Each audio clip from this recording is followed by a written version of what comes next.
bienvenue sur ce thème. On va parler d'une question qui est fondamentale, la question de la mort, la question de la finitude, quelque part.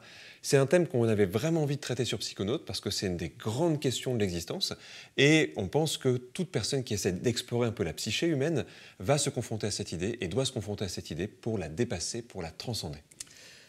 Généralement, dans notre société, on vit notre vie en essayant d'éviter de penser à la mort. Ça devient un tabou. Ouais, ça devient un tabou. C'est assez rare d'avoir été élevé dans la compréhension de ce qu'est la mort, dans la compréhension de quelle valeur on peut donner à la mort. Et quelque part, nous, ce qu'on va aller explorer, c'est qu'en fait, lorsqu'on vit en faisant comme si la mort n'existait pas, en fait, on ne vit que partiellement. On vit avec une épée de Damoclès au-dessus de la tête, et ça crée une vie pas tout à fait épanouie et pas tout à fait vécue. Et on avait envie de vous proposer ce thème pour justement pouvoir expérimenter une vie plus large, en fait, au fond. Du coup, au fond, en parlant de la mort, on va surtout parler de la vie. Ça va être une manière de mettre en opposition ces deux idées-là pour comprendre comment l'idée de la finitude, quand on commence à la dompter, peut nous aider à vraiment vivre pleinement chaque instant. Tu le disais, dans notre culture, c'est devenu quelque chose qu'on a mis de côté, cette idée-là. On fait comme si la mort n'existait pas. Quand les personnes même se rapprochent de la mort d'une manière ou d'une autre, eh bien, on les met un petit peu de côté. On a du mal à affronter cette idée-là. Elle fait peur, hein, c'est normal. L'idée qu'on va finir, que ça va se terminer, peut être assez effrayante. L'idée que les autres aussi, nos amis, les personnes qu'on aime peuvent disparaître, c'est aussi une idée qui est confrontante. Parce qu'évidemment, on ne va pas parler que de notre mort, on va parler de la finitude au sens large, c'est-à-dire l'idée qu'à n'importe quel instant, ce qui est connu, ce à quoi on s'attache, pourrait s'arrêter. Et c'est là que c'est intéressant, c'est que si on se dit que ce qu'on connaît et ce qu'on est peut se terminer à n'importe quel moment, on pourrait imaginer qu'en fait on expérimente plusieurs morts dans la vie. D'accord ? Je veux dire, lorsqu'une séparation arrive, c'est une forme de mort, c'est-à-dire le avant et le après. Là, on va traiter vraiment l'idée de la mort comme une finitude complète, mais on peut toucher déjà du doigt sur ce que ça veut dire, en fait, de passer à autre chose et de la peur qu'on peut avoir à percevoir et voir quelque chose se terminer de manière définitive. La mort, c'est une des grandes contraintes existentielles. On a traité déjà, sur un thème psychonaute, des différentes contraintes existentielles. C'est un thème qui était tiré des travaux d'Irving Yalom. Et sur la finitude, il y a une idée, c'est que la plupart du temps, les êtres humains ont essayé de contrecarrer cette idée-là en créant des croyances. Il est même possible que les idées de la spiritualité ou des différentes religions sont faites une façon de ne pas s'exposer à la mort en imaginant un prolongement au-delà de la vie. Si on l'imagine comme ça, on pourrait presque voir ça comme du déni, quelque part. Plutôt que me confronter au fait que ça va s'arrêter, je préfère m'imaginer des arrière-mondes, des réincarnations, des systèmes de paradis, d'enfer, etc. Parce que tout ça me donne la sécurité de quelque chose qui va continuer après la vie. Sans ça, on se confronte à l'idée que c'est peut-être complètement absurde de vivre une vie qui pourrait en un instant, à n'importe quel instant, s'arrêter. Et je trouve qu'il est intéressant de se poser la question sur qu'est-ce qu'est la mort et qu'est-ce qu'est la vie, en fait. Est-ce que, et vous pourriez vous poser la question, est-ce que mort, c'est cœur arrêté, cerveau arrêté ? D'accord. À ce moment-là, en fait, oui, peut-être qu'il y a quelque chose qui est mort en vous, mais il y a des millions de bactéries qui vous composent, qui sont très vivantes. Il y a des organismes qui vont se développer pour vous recycler d'une certaine manière. Donc, en fait, il y a beaucoup de vie dans la mort. Mais à l'opposé, en fait, est-ce qu'être en vie, c'est juste respirer et penser ? Est-ce que c'est simplement ça, la vie ? Il y a des gens qui ont des accidents et tout à coup ne peuvent plus bouger, sont dans un lit et n'ont plus de conscience, mais ils sont vivants. Et je trouve que ce thème-là apporte aussi un éclairage là-dessus. Est-ce que vivant, c'est juste respirer et pouvoir marcher ? En fait, à quel endroit ? Et là, vous pourriez vous poser la question à quel point vous êtes mort et à quel point vous êtes en vie ? On va vraiment partir de là. C'est un constat qu'on a pu faire, nous, en tant qu'accompagnants, thérapeutes, et que la plupart des gens dans nos domaines font. C'est que quand des personnes, pour une raison accidentelle, pour une maladie, vont être confrontées à l'idée de la mort, quelqu'un à qui on fait un diagnostic, par exemple, d'une maladie grave, une personne qui va frôler la mort dans un accident et qui va croire qu'elle va mourir, une personne qui a un traumatisme, ces gens-là, souvent, reviennent de ces expériences, quand ils ont l'occasion d'en revenir, avec une envie de profiter de la vie, avec des grands changements de vie, avec des priorités qui s'affinent, avec l'idée aussi d'arrêter de perdre du temps dans des choses qui, quelquefois, sont inutiles, sont finalement superficielles, et ça leur donne une pulsion de vie qui est très, très belle et très forte. Et nous, on se dit une chose, c'est qu'en fait, peut-être qu'avec un thème comme celui-là, avec des expériences celles qu'on va vous proposer, on pourrait tenter de vivre la même chose sans avoir besoin de passer par une expérience aussi extrême que ça. En gros, comment on peut se confronter à l'idée de la mort pour en prendre tous les enseignements qu'elle peut nous donner, sans aller jusqu'à pousser les curseurs qui font que quelquefois on se met en danger. Alors, tout le long de ce thème-là, moi, ce qu'on va vous proposer, c'est de poser des fusibles tels qui vous avantagent. Parce que, en fait, certains des exercices sont clairement des propositions d'expérience de mort imminente. d'accord, créé avec de l'hypnose.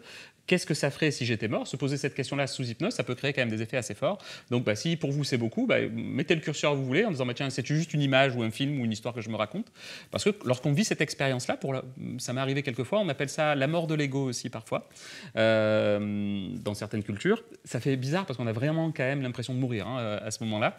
On renaît un peu à autre chose, mais certains exercices et certaines expériences de ce thème vont avoir un peu cette fonction. Les expériences qu'on va vous proposer, en fait, sont des expériences qui sont issues aussi d'autres cultures. Parce que c'est vrai que nous, dans notre culture, on en a fait un tabou. Mais dans d'autres cultures, la notion de la mort fait vraiment partie de la vie. Elle est vraiment tenue en haute estime, on peut en parler, il y a des rituels autour de ça, il y a des pratiques collectives autour de ça. Donc on s'est inspiré de ces expériences-là. Vous allez voir que ça raconte des histoires aussi sur notre humanité, tout ça. Et les expériences qu'on va vous proposer donc, sont très fortement inspirées de ça, adaptées un petit peu à notre pensée occidentale. Elles peuvent être assez confrontantes, donc peut-être pas des expériences à faire si on sent une grande instabilité ou si on vient de traverser un deuil. Ça, c'est peut-être des choses qu'on ferait un peu plus tard à ce moment-là. Mais par contre, ça nous semble être une expérience fondamentale pour vraiment se poser la question de ce que c'est être en vie. On a cette idée en fait que la mort, l'expérience de ce qu'est la mort, va vous permettre d'éclairer ce qui est important dans votre vie en fait. Pour vous accompagner sur cette exploration qui va être à la fois philosophique, expérientielle, on a prévu 4 grandes étapes. Et la première étape, ça va être de se connecter déjà à la notion de finitude. Et l'idée, c'est de quelle manière la finitude existe ou pas pour vous dans votre vie. C'est vraiment une expérience un peu autobiographique, dans l'idée que, est-ce que déjà vous, le contact et l'idée de la mort, c'est quelque chose qui existe ou pas, est pertinent ou pas. Mais de manière un peu plus subtile, c'est à quel point vous vous sentez en vie, en fait. Et donc, dans cette première étape, on va aussi vous proposer d'aller vous reconnecter à cette pulsion de vie avec, vous savez, c'est un peu l'idée, ça me fait penser au mythe d'aller chercher le feu originel. Et c'est un peu ça qu'on va vous proposer. Allez retrouver ce feu originel qui va pouvoir réanimer les braises de choses qui sont peut-être presque mortes chez vous. Ça va être une expérience inspirée des techniques qu'on appelle les techniques de rebirth, revivre sa naissance, une naissance symbolique, évidemment, ce n'est pas une expérience biographique. On va revivre donc cette pulsion de vie, et ensuite on va commencer à explorer comment la mort a commencé à s'immiscer en nous, c'est-à-dire tous les endroits où des parties de nous se sont éteintes, on les a laissées s'éteindre, et évidemment avec l'intention de les réanimer. La deuxième étape va être d'expérimenter qu'est-ce que ça ferait d'être dans la situation de quelqu'un à qui on annonce que la fin de la vie est pour très bientôt, pour dans une semaine ou pour dans un mois. Qu'est-ce que ça va vous faire? Quelles priorités vont être réévaluées dans votre vie de tous les jours? La question, ce n'est pas juste de se confronter à la mort, c'est de se demander qu'est-ce que je fais du temps qui m'est imparti. Par définition, ce temps-là, il est mystérieux. On ne sait pas, en fait, combien de temps on a. Il y a un sursis, quelque part, on est en vie là. La plupart du temps, on voit venir la fin de sa vie. Aujourd'hui, on est dans une société qui nous permet... il y a assez peu de morts violentes, donc la plupart des gens voient venir ça. Mais en même temps, il y a une incertitude. Est-ce que c'est dans 10 ans, dans 50 ans? Est-ce qu'il y a des progrès technologiques ou médicaux qui font qu'on pourra repousser ça? On n'en sait pas grand-chose, en fait. Et puis, il reste aussi, évidemment, la possibilité d'un accident. Tout ça nous confronte aux priorités. Et on n'a pas les mêmes priorités si on pense qu'on a 100 ans à vivre et si on pense qu'on a une semaine à vivre. Là, c'est un écart un peu grand, on va essayer d'affiner un petit peu ça et de se poser la question, qu'est-ce que je désire faire avant tout du temps qui m'est imparti? Dans quoi aussi parfois je mets de l'énergie alors qu'au fond, ça ne sera jamais une chose que je considérais comme intéressante à la fin de l'histoire. La troisième étape de ce voyage, là, on est dans ce qu'on a nommé tout à l'heure l'expérience de mort imminente. Il y a vraiment l'idée d'aller se connecter à, ça y est, vous êtes à un souffle de la mort, et quelque chose va se produire à cet endroit-là. Il va avoir un moment un peu magique, vous savez, lorsqu'on se retrouve à un souffle de la mort, et vous allez devoir plaider pour votre vie. Ça va être une expérience hypnotique assez forte qu'on va mettre en scène. Il y a des cultures dans lesquelles on considère qu'une âme qui quitte le corps, elle va aller dans un endroit où elle va être jugée. Il y a plusieurs cultures là-dessus. Il y a la culture égyptienne avec la pesée de l'âme. Il y a la culture grecque avec les juges des enfers, les 3 juges des enfers, Rhadamante, Éaque, etc., qui vont juger en fait l'âme du défunt ou de la personne qui est aux portes de la mort. On a eu envie de s'inspirer de ça en s'imaginant qu'est-ce que ça serait plaider pour une deuxième chance. Qu'est-ce qu'on ferait à ce moment-là d'une deuxième chance? C'est ce que vivent les personnes qui réchappent quelquefois d'un accident, qui reviennent après une expérience de mort imminente, par exemple, une NDE ou ce genre d'expérience, et qui reviennent en se disant j'ai une deuxième chance, et tout d'un coup la vie devient beaucoup plus précieuse. Il y a des choses qui passaient sous les radars et qui tout d'un coup deviennent le centre de l'attention. Il y a une repriorisation, parce qu'au-delà de cette mise en scène, le but c'est que vous puissiez vraiment vous dire à la fin dans quoi je veux mettre de l'énergie. Peut-être que vous le savez déjà, mais après une expérience comme ça, on passe de l'intellectualisation au fait de le vivre vraiment, et donc ça met un moteur en fait au centre de ce qui est important pour nous, qui est, je pense, essentiel. Et dans la quatrième étape, après être allé à la rencontre de la mort, en fait, c'est ce que vous venez de faire dans la troisième étape, dans la quatrième étape, c'est comme si la mort vous accompagnait tous les jours. Il y a une sorte de je suis allé au contact et à partir de là, elle ne me quitte plus. Alors il pourrait avoir un côté un peu flippant, du style la mort ne me quitte plus, mais en fait, c'est un magnifique cadeau. C'est là que la mort devient une conseillère, en fait. Si on sait qu'elle est à côté de nous et qu'à n'importe quel instant, elle pourrait désirer de nous toucher, qu'il suffit d'un contact pour que tout s'arrête, pour que le fil de la vie soit coupé, eh bien, en fait, ça donne une notion d'impeccabilité, c'est-à-dire se dire, là, cet instant, j'ai envie de le vivre.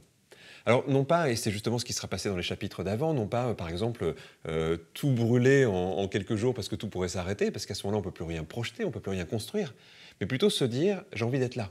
J'ai envie d'être là parce que si cet acte est le dernier, je veux le vivre là, en étant présent. Si je suis avec quelqu'un, je suis vraiment avec cette personne. Si j'écris, je suis vraiment en train d'écrire. Si je mange, je suis vraiment en train de manger. Ça donne une intensité, ça donne une profondeur, en fait, aux choses.